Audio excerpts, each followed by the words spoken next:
Halo, Assalamualaikum warahmatullahi wabarakatuh. Berjumpa lagi dengan channel saya, Pejuang Sembuh, GERD dan Anxiety. Gimana kabarnya teman-teman hari ini? Saya yakin semakin baik dan semakin sangat baik. Itu yang saya harapkan dari teman-teman. Mudah-mudahan pada hari ini teman-teman sudah sehat semua, sudah baik semua, sudah bisa menemukan jalan yang tepat untuk menghilangkan segala perasaan dari rasa gelisah, rasa was-was yang mungkin saat ini masih menghantui teman-teman. Ya, semoga teman-teman juga sudah bisa beraktivitas, semakin bisa belajar menerima apapun yang terjadi pada diri kita hari ini. Teman-teman yang sudah menemukan channel saya ucapkan terima kasih. Dan yang sudah mengklik video saya ucapkan terima kasih juga. Semoga video saya ini bisa bermanfaat buat teman-teman dan bisa juga membantu teman-teman untuk sekedar beberapa menit melupakan sensasi yang terjadi pada teman-teman. Kayak teman-teman ya, channel ini channel kecil ya, jadi hanya sebagai ikut nimbrung aja buat teman-teman yang mungkin dulunya menemukan channel yang besar. Nah, tapi ketika bertemu dengan channel saya yang mini gitu ya, mini statement, tapi nggak apa-apa lah. Mudah-mudahan ya channel saya ini sekali lagi bisa membantu teman-teman ya, minimal menghilangkan beberapa menit teman-teman dari pikiran yang jahat gitu kan. Karena sejatinya orang penderita anxiety itu punya pikiran yang ingin berbeda dengan orang lain.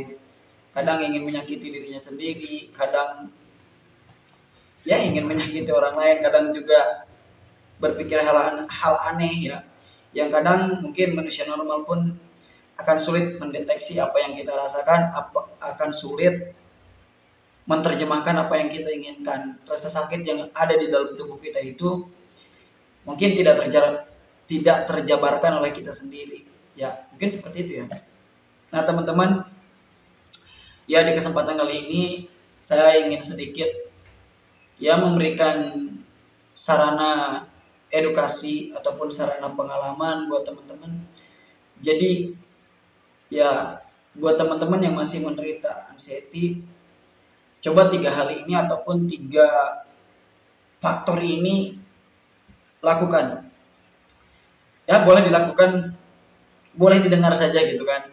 Karena ya mungkin teman-teman ada yang belum bisa melakukan gitu kan. Ya boleh didengar aja sebagai bahan referensi buat teman-teman nanti kalau misalkan tidak ketemu yang bagus, ada channel saya, mudah-mudahan bisa didengarkan omongan saya ini. Nah, yang pertama 3 faktor ini yang ya teman-teman, yang pertama adalah kita harus belajar mendengar yang baik. Mendengar yang baik itu banyak faktor ya teman-teman. Mulai dari alunan musik atau misalkan musik hipnoterapi gitu kan, atau misalkan kita mendengarkan lantunan ayat suci ataupun doa-doa atau siraman rohani gitu kan. Tergantung teman-teman ingin mendengarkan yang baiknya itu seperti apa. Jadi ketika misalkan pendengaran teman-teman menikmati suatu hal, nah itu teman-teman coba lanjutkan. Jadi jangan berhenti. Jangan melulu kita itu mendengarkan berita-berita negatif gitu kan. Coba sekali-kali teman-teman dengarkan yang baik-baik. Apa aja gitu kan. Yang baik itu kan yang membuat diri teman-teman itu menjadi nyaman. Teman-teman menjadi rileks. Itu yang baik ya. Kalau yang negatif kan mungkin kebalikannya dari situ ya. Nah, jadi sekali-kali teman mendengarkan yang baik-baik. Contoh ya, udah sebutkan tadi gitu kan. Irama, alunan musik ataupun ya motivasi dari seseorang gitu kan. Itu baik buat untuk kita gitu kan. Nah, itu mendengarkan yang baik. Yang kedua, teman-teman coba lihat yang baik-baik. Ini biasanya sinkronisasi antara mata dan telinga kalau melihat. Ya, kalau misalkan ya lihat yang baik-baik itu teman-teman, bisa kita melihat ceramah, bisa kita melihat komedi, bisa kita melihat film dokumenter, ataupun lihat film-film yang mungkin sebisanya membuat teman sedikit membuka bibirnya untuk tersenyum, atau petualang, atau yang memang ya lihat-lihat itu bisa ke tempat rekreasi atau melihat melihat lukisan dan sebagainya.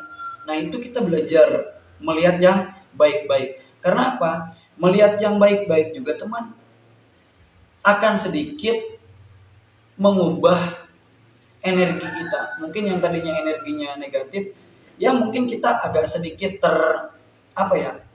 terlupakan dengan kita melihat yang baik-baik itu. Keindahan alam bisa jadi kita lihat, oh ini indahnya alam ini gitu kan.